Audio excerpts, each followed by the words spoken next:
Magandang hapon po sa ating lahat. Tayo po ay dumako muna sa isang panalangin. O dakilang Diyos, sinasamo namin ngayon ang pagsama mo sa amin sa pangangaral o pakikinig ng inyong salita. At salamat sa mga naunang mga panalangin. And we trust that your word will not go back to you empty, but it will accomplish what you have purposed. At ang isa sa purpose nito ay luwalhatiin ang inyong dakilang pangalan. So Lord, please do so at tulungan niyo ang inyong lingkod sa kahinaan na meron ang inyong lingkod ay bigyan mo ng kapangyarihan na nanggagaling sa inyo o ng kalakasan na nanggagaling sa inyo. Maraming salamat po. Dalangin namin ito sa pangalan ni Jesus. Amen. Sa darating pong Miyerkules ay aalalahanin natin ang ika-23 na anibersaryo ng 9/11 attack sa US. Dito ay mayroong 19 na terorista na dineploy para i-hijack ang mga eroplano para patamaan or pabagsakin sa Pentagon, sa World Trade Center at meron din sa Pennsylvania. At isa sa attack focus ng attack na yon ay ang White House. Pero buti na lang at hindi ito natuloy. Ito ay nagresulta ng pagkamatay ng 2,977 na katao. Kaya nga ito ay kinilala bilang the deadliest terrorist attack on history. Bilang tugon dito ay naglunsad ang US ng pangdaigdigang giyera sa lahat ng mga terorista sa buong mundo.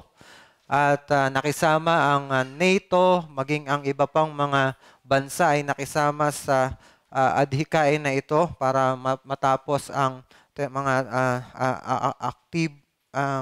active na paggawa ng mga terrorism na ganito. At nung October 7 ng taon din na yon, 2001, ay sinimulang salakayin ng US ang Taliban at ang Al-Qaeda sa Afghanistan. And we understand yung ganitong retaliation dahil pagka ganito na merong national security at saka may terrorism ay natural lamang at merong matinding pangangailangan sa isang presidente to act against it at masecure na hindi na mangyayari ulit ang ganong terrorism. Ngunit sa Diyos, ang mas mabilis na reaction niya laban sa pinakamalalang murder sa history na naganap against sa kanyang bugtong na anak ay hindi retaliation, kundi yung biyaya at pagkakataong magsisi muli. At yan ang makikita natin sa pangalawang preaching ni Pedro sa Acts in explaining kung sino ang naging dahilan bakit nakalakad ang lalaking lumpo sa Beautiful Gate. Binigyan niyang muli ng pagkakataon ng Israel, ng pangalawang pagkakataon, no? Dahil may pagkakataon na sila dun sa Pentecost, and now, on the second time, ay pinakilala ni Pedro kung sino si Jesus, ngunit pinakita din niya ano yung ginawa nila laban kay Jesus, pero nandoon yung panawagang sila ay magsisi. Kaya yan ang ating makikita dito. At nais ko na idako ang inyong mga paningin sa ating text sa Acts chapter 3 verses 11 to 26. While he clung to Peter and John, all the people, utterly astounded, ran to them into the portico called Solomon's. And when Peter saw it, he addressed the people, "Men of Israel, why do you wonder at this? Or why do you stare at us as though by our own power or piety we have made him walk? The God of Abraham, the God of Isaac, and the God of Jacob, the God of our fathers, glorified his servant Jesus, whom you delivered over and denied in the presence of Pilate when he had decided to release him. But you denied the holy and righteous one and asked for a murderer to be granted to you. And you killed the author of life, whom God raised from the dead. To this we are witnesses, and his name, by faith in his name, has made this man strong, whom you see and know, and the faith that is through Jesus has given the man this perfect health in the presence of you all. And now, brothers, I know that you acted in ignorance, as did also your rulers. But what God foretold by the mouth of all the prophets that his Christ would suffer, he thus fulfilled. Repent therefore and turn back, that your sins may be blotted out, that times of refreshing may come from the presence of the Lord, and that he may send the Christ appointed for you, Jesus, whom heaven must receive until the time of restoring all the things about which God spoke by the mouth of his holy prophets long ago. Moses said, "The Lord God will raise up for you a prophet like me from your brothers. You shall listen to him in whatever he tells you.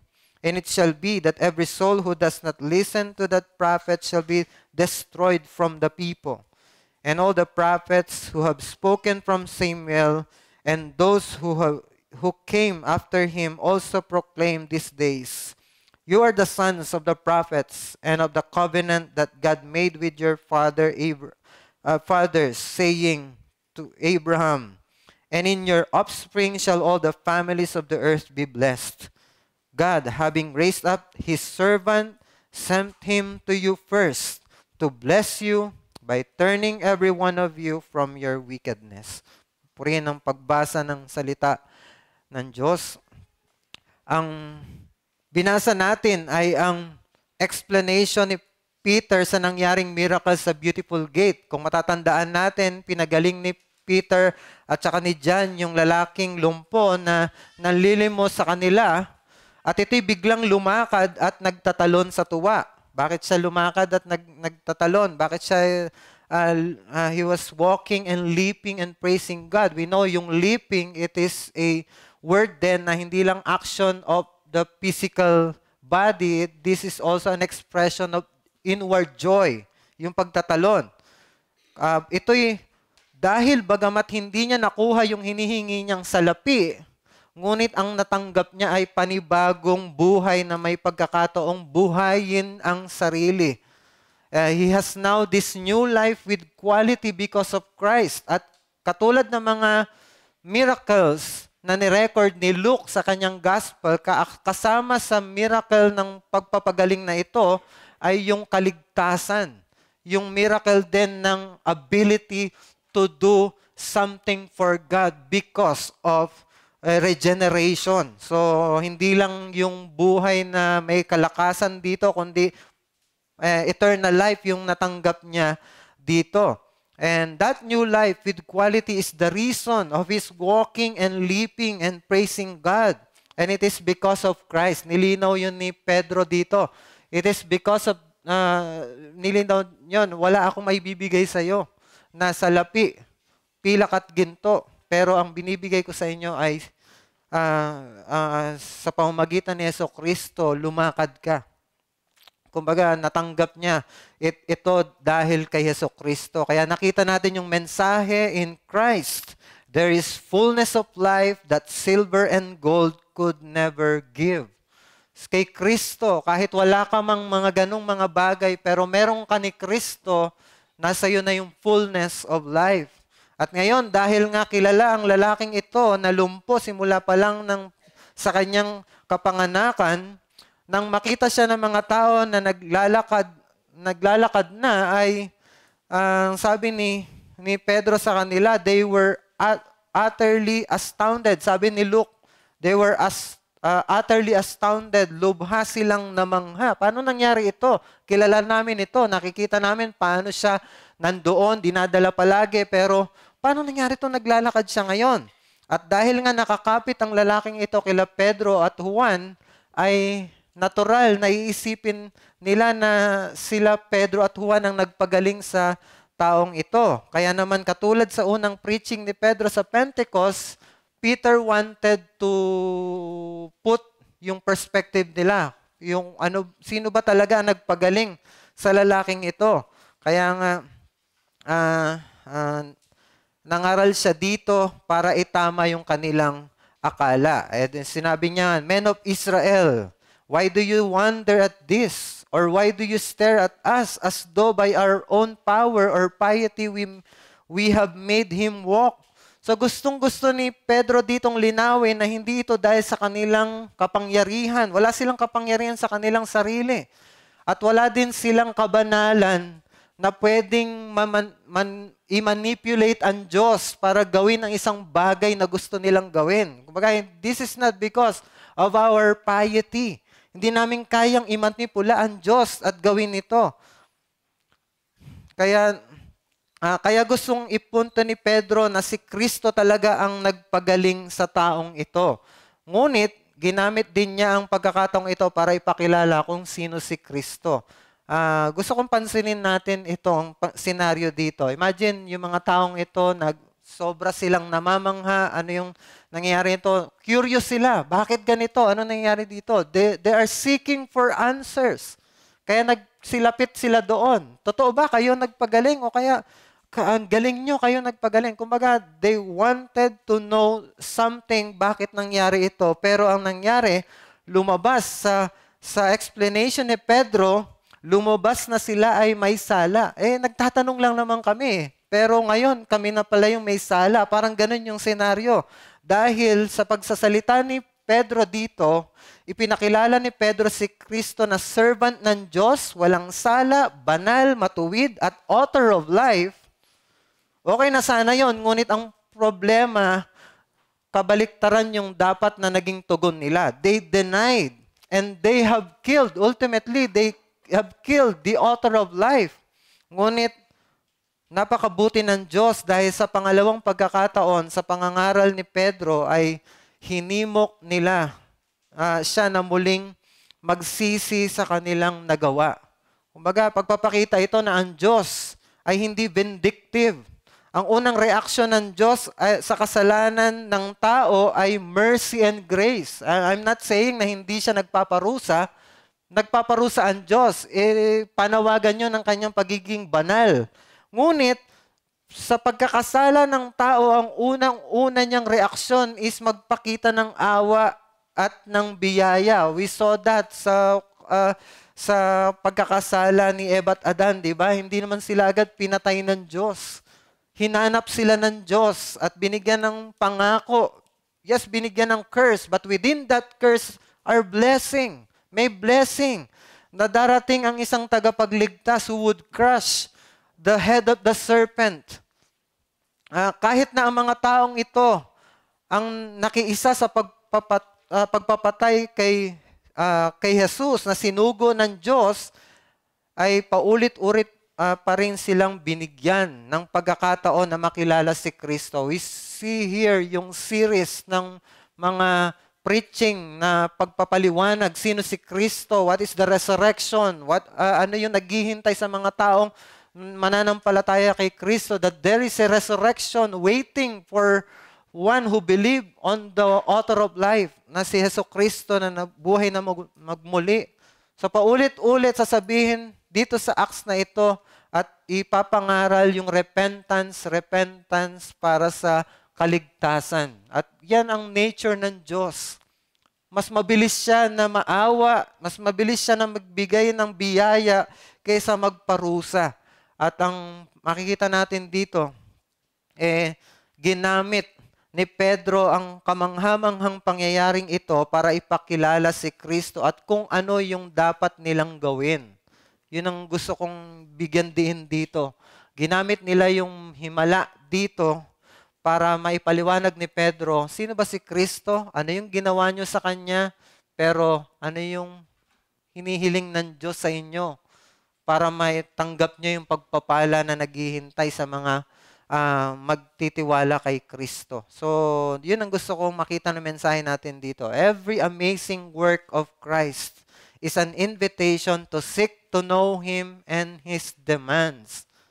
No, bawat kamanghamanghang gawa ni Kristo ay panawagan para hanaping makilala siya at kung ano ang kanyang kagustuhan. Just like what happened here. Peter use this situation, something that have kindled yung awareness at yung amazement ng mga taong ito, ginamit niya yon hindi lang para ma-amaze sila. Na sabihin nila, okay, okay na kayo dyan, na-amaze na kayo, tama na. No, hindi siya nag-stop doon. He explained who Jesus is. He explained what they have done, and then yung invitation, ano yung demand ni Kristo para magkaroon ng blessing. Kahit na nasa langit na si Kristo, gusto nating paalala yung unang mensahe na ipinangaral sa atin ng ating kapatid, unang mensahe sa Acts na si Kristo naghahari na ngayon at siya ay patuloy pa rin kumikilos sa lupa, dito sa mundong ito. Gumagawa pa rin siya ng mga mahimalang bagay. At naniniwala tayo na kaya pa rin maghimala ng Panginoon ngayon because He is so powerful. Siya ay hari na ngayon. Ngunit hindi na ito ang normal na pangyayari sa ating buhay. So, although we are asking God to do a miracle, pero mas madalas na ginagawa ng Diyos is He's using someone na or yung mga dalubhasa para magpagaling. O kaya gumawa ng mga pag-alleviate ng kahirapan through means, mga normal means. So, pero at bilang Panginoon at Hari ay kumikilos pa rin siya para gumawa ng mga nakakatuwa, mga nakakamanghang bagay sa ating buhay. Katulad ng kagalingan sa karamdaman, yung successful na operation, having a baby in the womb, at yung pagkakaroon or pagkakapromote sa trabaho, or yung unexpected na gift, answered prayers, at iba pang mga bagay. Yung mga bagay na nakakamangha sa atin, hindi natin inaasahan, pero binigay ng Diyos. Those moments, hindi yun mga salvific na mga bagay, hindi nakakaligtas sa mga bagay katulad ng miracle dito, na hindi naman naligtas yung mga tao just in looking doon sa miracle na yon. Pero ito ay nag-i-invite sa atin na mas kilalanin natin si Kristo na gumawa ng magandang bagay na ating nakikita sa pwedeng sa ibang tao o kaya sa ating buhay. Anumang bagay na pagpapalang na-receive natin is an invitation to know who Christ is, kasi siya naman talaga yung King. Siya naman talaga yung nag-aakda ng lahat. So, ibig sabihin, He purposed those things na na-receive mo.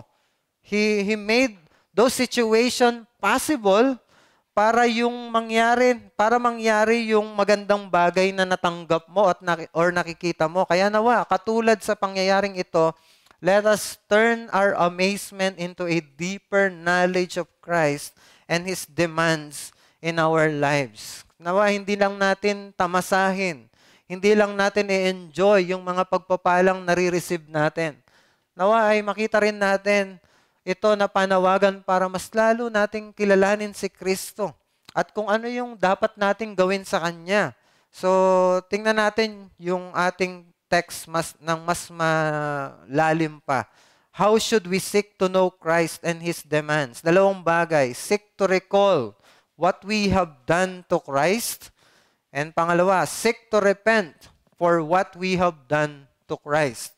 Dalawang bagay. Let's go sa first one. Seek to recall what we have done to Christ. This is, ang gusto kong ipakita dito is, tingnan natin, ano yung ating performance in relation to Christ?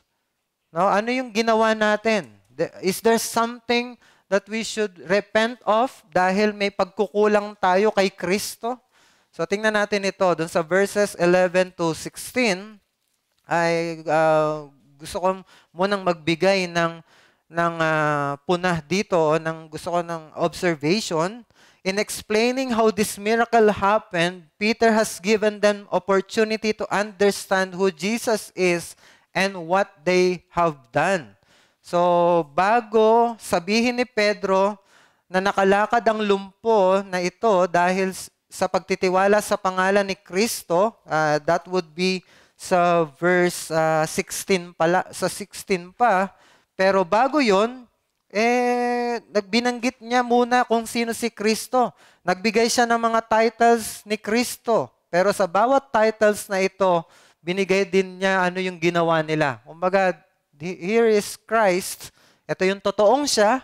Kakampi siya ng Diyos, pero ang ginawa nila, kinalaban nila si Kristo. So, tingnan natin yung unang title na binigay sa kanya.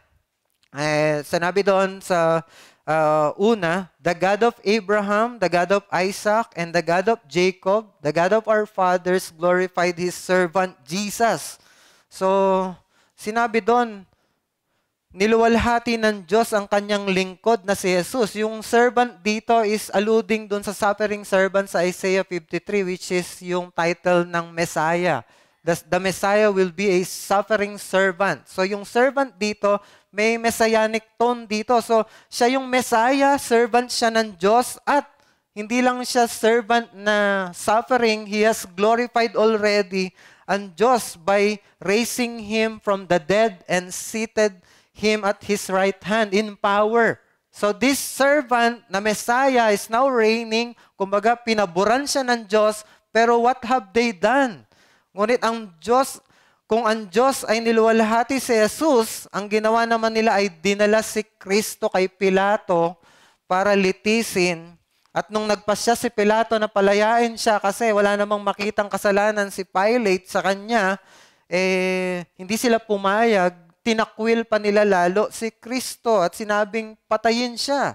Pangalawang title, sinabi ni Peter, but you denied the holy and righteous one and asked for a murderer to be granted to you. So tinawag ni Pedro na holy and righteous one si Jesus. Ito, again, these are messianic titles na darating. The righteous one, the holy one will come unto you.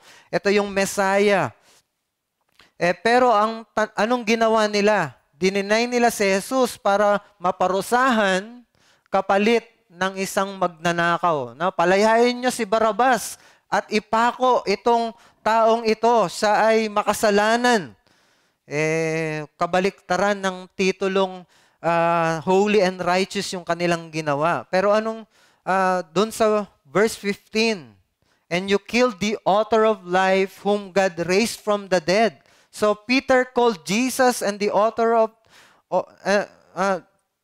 Jesus the author of life or the originator of life. Siya yung author of life. Siya yung originator of life. Diba sa John 1, 3, and 4, sa pagpapaliwanag, sa pagpapakilala ni John na itong si Kristo, siya yung Word na nagkatawang tao. Sinabi niya, all things were made through Him. And without Him was not anything made that was made. In Him was life, and the life was the light of men. Nasa Kanya ang buhay. And sa John 11, we know, di ba, sinabi niya kay Martha, I am the resurrection and the life. Whoever believes in me, though he die, yet he shall live.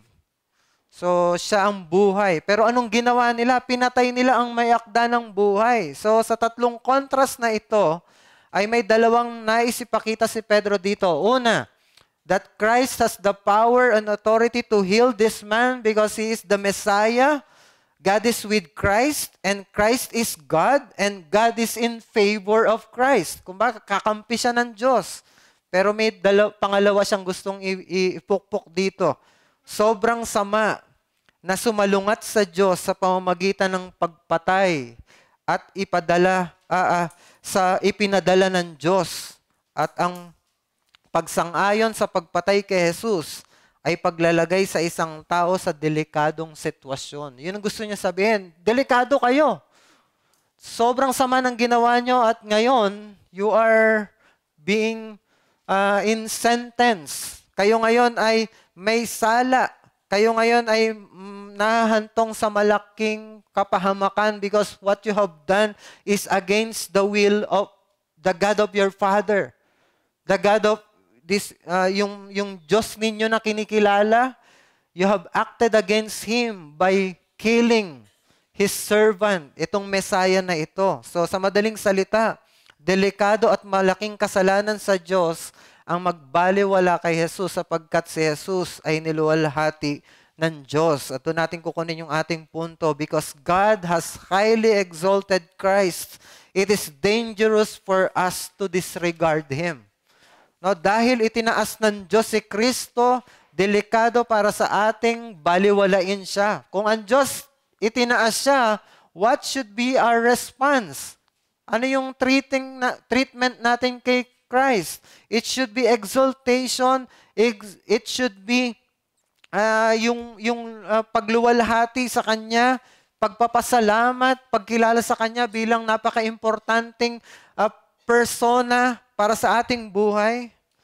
Wala man tayo sa tagpong pinarusahan si Jesus at hindi man tayo ang pumatay sa Kanya, pero ang pagbabaliwala sa Kanya ay katumbas ng ginawa ng mga Hudyo na pagsang-ayon sa Kanyang kamatayan dahil binaliwala nila si Kristo.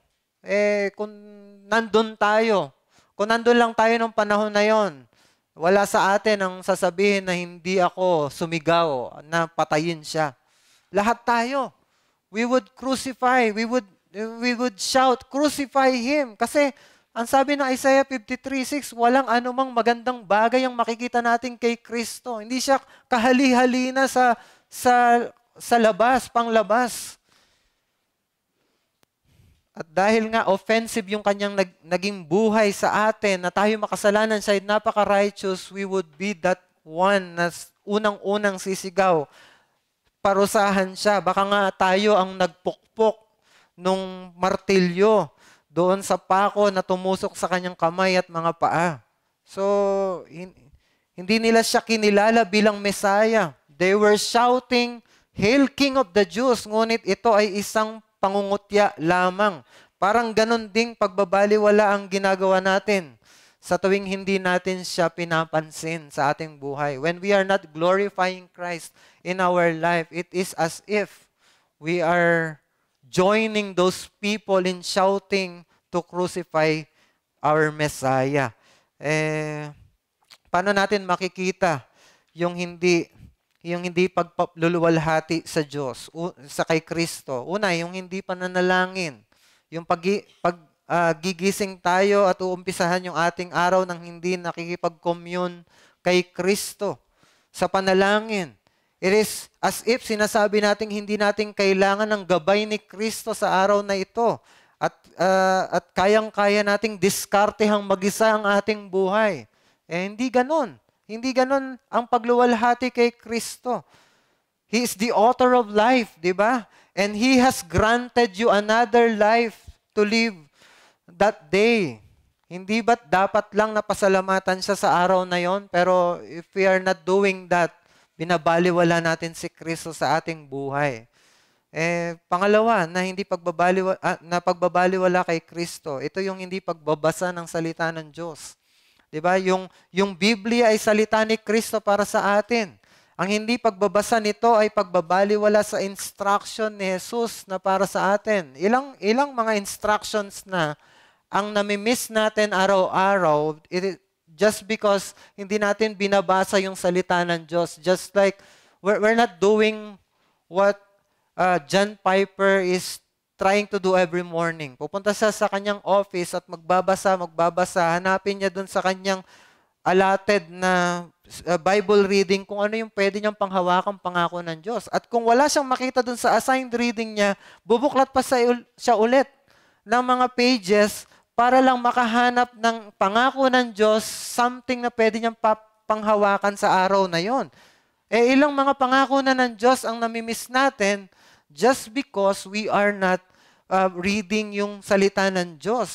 Hindi lang yun pagwawala ng ating pribilehiyo, kundi ito rin ay pagbabaliwala kay Kristo. Pangatlo, ito yung pagbabaliwala kay Kristo, ito yung kapag hindi natin inaalala ang gospel na ginawa ni Kristo para sa atin. Ang hindi pag-alala dito ay parang sinasabi nating hindi natin kailangan si Kristo araw-araw. We need the gospel sa ating buhay. Ang totoo, kailangan natin ito araw-araw. Kasi dito lang natin magagapi ang bulong ng kaaway at ang mga tukso ng buhay. Dito, kung maintindihan lang natin at may gagrasp natin sa araw na yon, yung ebanghelyong ginawa ni Hesukristo, ito lang ang pwede nating ibalandra na proof na hindi tayo iniiwan ng Diyos kahit gaano man sabihin ni Satan, pinabayaan ka ng Diyos. May sakit ka, it seems na hindi ka gagaling, it seems na parang padami yung sakit mo, di ka makapunta ng church because of that sickness. Marahil ang kaaway, binubulungan ka, hindi ka na mahal ng Diyos, but when you are remembering what Christ has done for you, that's the proof na hindi ka iniiwan talaga ng Diyos. Ito lang ang pwede nating isagot sa mga doubts natin sa katapatan ng Diyos at sa ating kaligtasan. Whenever we go back sa gospel, ay doon natin nalalaman na tayo ay kasama ng Diyos. Hindi ba? Kaya nga, napakagandang means of grace ang Lord's Supper. Dahil dito, napapaalalahanan tayo that Christ still accepts us. Whatever things na nagawa natin on that month, patuloy pa rin tayong tinatanggap ng Diyos because of what Christ has done on the cross for us. Ang hindi pag-alala sa gospel araw-araw ay pagsasabing hindi natin kailangan si Kristo at ang kanyang biyaya. At kaya natin ang mga temptations na ibibigay ni Satan. It is just as if na sinasabi natin, I'm invincible. Ang resulta, nahuhulog tayo sa tukso, tumitigas ang ating mga puso at nahihirapan tayong manumbalik sa Diyos. Nagkakaroon ng downward spiral. Just because hindi natin inalala ang ginawa ni Hesukristo. Kaya I want to challenge us, glorify Christ in your life by integrating Him into every aspect of our lives. I-integrate mo si Hesukristo sa lahat ng aspeto ng buhay mo. That's one thing. That's the way na para maluwalhati natin si Kristo sa ating buhay. Magagawa natin ito sa pamamagitan ng pagiging mapagpasalamat sa mga ginawa ni Jesus sa ating buhay. Paano natin mapapasalamatan si Kristo? Sa pananalangin at pagkakaroon ng family worship or personal devotion. Dahil sa pananalangin at sa family worship, dito natin mas nakikilala si Kristo at napapasalamatan siya kung sino siya at kung ano yung ginawa niya para sa atin. Maluluwalhati din natin si Kristo by living in obedience sa kanyang salita. Kapag consciously nating inaalala yung mga hamon ng preachings na naririnig natin at sinusunod natin ito. Ito yung kapag may temptations tayo, pilit nating inaalala kung ano yung natutunan natin sa salita ng Diyos na pwede nating ipanlaban sa temptation na yon. Ito yung lagi nating dinadala yung prinsipyo ng salita ng Diyos kapag may mga mahalaga tayong desisyon sa buhay. This is one thing na tayo ay nagpapasalamat kay Hesukristo at niluluwalhati siya. Maluluwalhati rin natin si Kristo kung pinapanatili natin yung ating Christ-like na attitude sa ating buhay. Kung tayo, ine-emulate natin palagi si Hesukristo at tayo ay consciously at deliberately na namumuhay na katulad ni Kristo, doon natin naluluwalhati si Kristo. Ito yung kung tayo ay nagiging mas mapagpatawad, recognizing na tayo ay makasalanan din. Kung nakikitaan tayo ng grace at mercy sa ibang mga tao, diba? Ito yung pagiging Christ-like. Kung si Kristo, gracious, at saka siya ay merciful, siya ay compassionate, ganun din tayo. That's one thing to glorify Christ, is to emulate Him at ipakita siya sa buhay natin, sa harap ng ating mga kakilala. We are not reflecting Christ sa buhay natin kung pinapakita natin sa ibang tao ay, kumbaga, excuse me sa word, kung mataray tayo, unapproachable, o kaya naman terror. Yung bang takot na takot yung mga mahal natin sa buhay, pati yung mga ibang tao sa atin kasi kilala nila tayo masamang magalit. Sa ganon ay hindi natin niluluwalhati si Kristo and we are disregarding yung utos na maging kawangis tayo niya. Christ-likeness also can be expressed by being patient, understanding sa ginawa na ginagaya talaga natin yung long-suffering ni Kristo. Kung si Kristo mapagpahinuhod, mahaba ang pisi, hindi agad nagagalit. Ganon din tayo dapat kung gusto nating maging kawangis niya at luwalhatiin siya sa ating buhay. Ano kayo mararamdaman ni Kristo kung tinitingnan niya tayo kung paano tayo mag-act sa ating mga situations? Di ba? Matutuwa kaya siya? Kung tayo ay mga bugnutin, maiksi ang pisi, matutuwa kaya siya sa ganitong pagkakataon? Or magtatanong siya, papaanong itong anak ko na ito? Ganito ang asta, samantalang pinakita ko naman ano yung kagandahang loob. Ano yung ano yung pagiging magaang kasama. Ano yung pagiging mahaba ang pisi. Wala ba siyang natutunan? Kumbaga ganon. Ang maaaring maisip ng ating Panginoong Jesucristo, doon naiintindihan niya yung ating mga kahinaan. Pero tayo mga tao niya, we should be the one na nag-emulate talaga ng lahat ng nakita natin kay Jesucristo. Nawa ipakita nating mahalaga si Kristo sa pamamagitan ng paggaya sa Kanya. Di ba yung mga bigatin at mga sikat na personalidad, di ba sila yung mga ginagaya natin? Ganon din dapat kay Kristo. Kung tingin mo sa Kanya, bigatin, di ba? Yung bigatin sa Hebrew ay kabod, which is yung ibig sabihin ng glory, na kung si Kristo, you want to glorify Him at sa tingin mo may bigat siya, bigatin siya sa buhay mo, kilalanin mo rin dapat na siya ay maging, siya ay karapat dapat na gayahin mo. So, nawa ay makita natin yon na maging Christ-like tayo in glorifying our Christ. So, tingnan natin yung pangalawa. Seek to repent for what we have done to Christ. Gusto kong basahin yung 19 to 22. 19 to 22.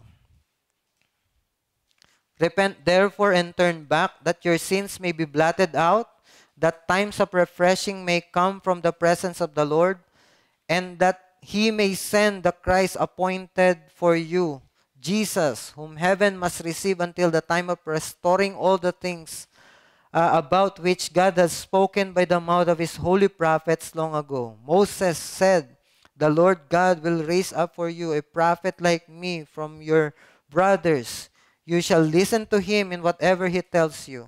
And it shall be that every soul who does not listen to that prophet shall be destroyed from the people. So, pansinin natin dito that Peter exhorted them to repent and gave the reasons why they should do so. Bakit sila magre-repent? No? At matindi yung kanyang panawagan dito kasi mabigat yung pagkakasabi niya dito.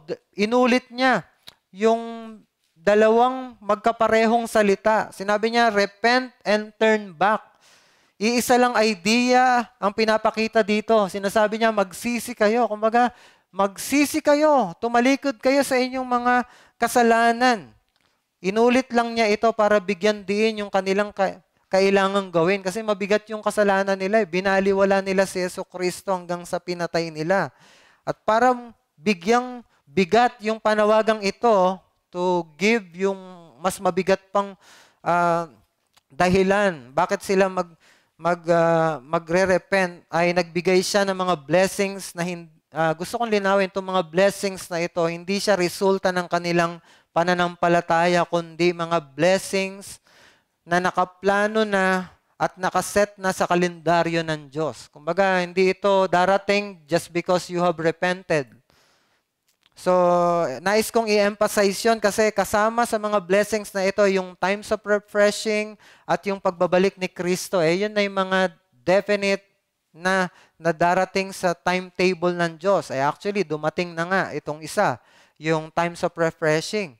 So I deemed this na mga blessings na nakapackage na kasama yung pag-blot out ng kanilang mga kasalanan. So kapag nag-repent na sila, ay marireceive nila itong mga package na ito, pero hindi marireceive na parang darating sa kanila, kundi kumbaga, ang sinasabi ni Pedro dito, magsisi sila upang makabahagi sila sa mga dakilang programa ng Diyos na ito. Kumbaga, nakaplano nang babalik si Kristo, nakaplano na yung times of refreshing darating, pero pag nagrepent kayo, you would have that right to participate on those things. Yung sinasabi niya. So, ang pagpapalang binabanggit ni Pedro dito ay resulta ng hindi resulta ng pagsisisi, kundi ang resulta ay yung pagiging kabahagi nila sa mga eschatological blessings na ito. Ano yon? 3 bagay. Una, that your sins may be blotted out. Yung blotted out dito is toro na pagkawala. Kumbaga, naburang, wala nang bahid. Kasi nung unang panahon, yung papery, pag sinulatan siya, hindi nagsusoak in yung tinta doon sa papery. Hindi siya katulad ngayon na pumapasok doon sa papel yung tinta. So, ang pagbura doon sa papery, ano lang, straightforward lang. Wipe mo lang, mawawala na yon. Kung ano yung sinulat doon, mawawala na. So, ganun yung idea ng pagbablotted out dito.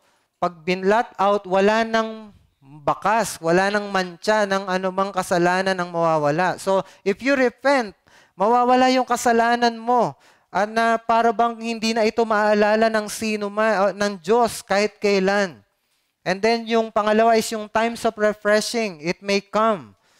Ito yung panahon ng rest at refreshment. Alam niyo yung idea dito? Yung something na parang pag may sugat, naghihilom na. O kaya yung sugat, you're trying na mawala yung pain by cooling it, yung hinihipan mo. That's the time of refreshing. Kumbaga parang meron dito na kaginhawaan na sinasabi dito. Ang tinutukoy dito ay yung pagpasok sa bago at walang hanggang buhay na kasama ang Diyos. Ito ay mag-uumpisa sa kaligtasan at mag-consummate sa pagbabalik ng Panginoong Jesucristo. So yung times of refreshing na ito nagsimula na noon pa sa panahon ng Pentecost, times of refreshing hanggang sa panahon natin ngayon. So it is an ongoing. And if you repent, nandun ka na sa times of refreshing na yon. And we are waiting now doon sa eschatological rest. Yun sa panahon na talagang ibubuhos na ng Diyos yung refreshment sa kanyang pagbabalik sa final state. So, and then, yung sinabi dito, and that He may send the Christ appointed for you. And we know, ito yung pagbabalik ni Kristo. Hindi ito sinasabi niyang, sige, pag nag-repent kayo, ibibigay ko na si Kristo sa inyo. Hindi. Ang sinasabi niya dito is, Christ will come. If you repent, you will participate on what He will do dito sa earth na ito. At sinabi niya din doon yung times of restoring all things. Makakasama ka in participation doon sa gawain ni Kristo ng restoring all things. So ito ay yung pagbabalik ni Kristo. Lahat ng mga bagay na ito ay kanilang ma-enjoy kung magiging kabahagi sila dito by repentance. So sa madaling salita, ang pagtalikod sa kasalanan na nagawa ay magdudulot ng masayang buhay na kasama ang Diyos. So, the point is this, turning from sin and embracing Christ gives us the right to participate in the grand plan of salvation.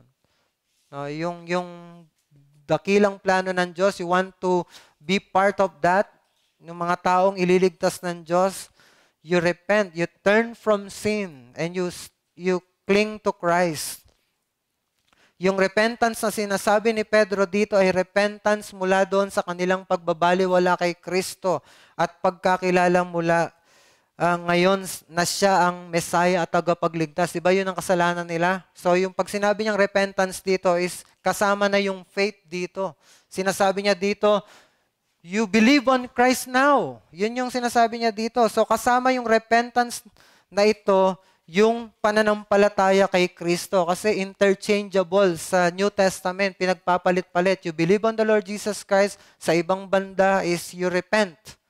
So, magkasama yon, repentance and faith dito. Huwag nating isipin na repentance lang. So, kinakailangan dito yung total act ng conversion. Turning from sin and turning to Christ in faith. Kaya kung walang repentance at faith, wala tayong karapatan na sabihin kabilang tayo. Kabilang tayo doon sa kaharian ng Diyos at makakabahagi sa blessings ng mga mangyayari sa pagbabalik ni Kristo. So we don't have that privilege and that right na sabihin, anak ako ng Diyos kung hindi pa tayo nagre-repent. Kaya napakahalaga ng repentance. Ang totoo ay may warning si Pedro dito sa hindi pagre-repent. Ginamit niya yung salita ni Moses doon sa Deuteronomy. Sinabi niya, Moses said, "The Lord God will raise up for you a prophet like me from your brothers. You shall listen to him in whatever he tells you. And it shall be that every soul who does not listen to that prophet shall be destroyed from the people." We know na si Kristo yung prophet like Moses na darating, na kailangan pakinggan. At kung hindi siya pakikinggan, sabi doon siya ay madedestroy from the people. Yung madedestroy doon is mabablat out. Katulad din yung word na doon sa blotting out of our sin. Kumbaga, mawawala ng parte sa people of God. Kumbaga, kung ikaw ay hindi magre-repent, wala kang karapatang tawaging kabilang na sa kawan ng Diyos. Hindi ka kabilang sa iglesia. So, mahalaga yung pag-repent. At binigyang halaga rin ni Pedro yung repentance kasi siya yung sila yung original recipient ng covenant ng Diyos kay Abraham. Ano yun? Binanggit niya dito, in your offspring shall all the families of the earth be blessed. Yun yung pangako ng Diyos kay Abraham. At dito, nilinaw kung sino yung offspring na yon. Sa verse 26, sinabi niya, God, having raised up His servant. Alam natin yung servant na yon, di ba? Si Jesus. Nilinaw niya yon sa naunang bahagi. So, yung offspring na sinabi doon sa pangako ni Abraham, dumating na. No, sinabi niya, having raised up His servant, sent him to you first to bless you by turning every one of you from your wickedness. So, anong sinasabi niya dito? Di ba pinangako ng Diyos sa inyo na darating yung offspring ni Abraham na siyang magbe-bless sa lahat ng pamilya sa buong mundo? Dumating na siya, binigay na siya ng Panginoon, at nung dumating siya, binigay siya unang-una sa inyo. Baga, first and foremost, dumating siya para sa inyo at ang pakay ay magkaroon ng pagpapala. At ito ay matatanggap sa pamamagitan ng turning from your wicked ways. So, turning from sin brings God's blessings. Ang pagtalikod sa kasalanan ay hindi para pigilan tayo sa isang magandang bagay. Actually, ang pagtalikod sa kasalanan ay pagpigil sa atin sa mas lugmok at doon sa mas mahirap na pamumuhay patungo doon sa mabiyayang pamumuhay. There are blessings in repentance. There are curses in refusing to repent. So I want to challenge you, live your life in perpetual repentance of sin and enjoy the blessings of life. Live your life in perpetual repentance of sin and enjoy the blessings of God. Naway hindi tayo huminto ng pagtalikod sa kasalanan nung tayo ay naligtas na. Sino dito yung nag-repent lang nung una tapos hindi na nag-repent?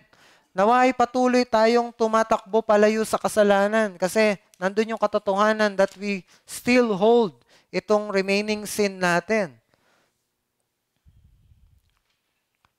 Di ba pinatunayan ni Joseph na ang pagtakbo palayo sa kasalanan ay susi ng masayang buhay? It is his turning and running away from Potiphar's wife na nagkaroon siya ng magandang image sa Egypt at naging second highest in command on that faithful day na ang Israel, ang Palestine ng panahon na yon ay magkakaroon ng tagtuyot. And He will preserve all people, including the people of God, just because He ran. He ran from sin. Kaya nawa ay tingnan natin ang ating buhay. Are we constantly turning away and killing sin in our life? Mahirap ba na patayin ang kasalanan? Huwag kang susuko dahil may pagpapala ang paglaban sa kasalanan.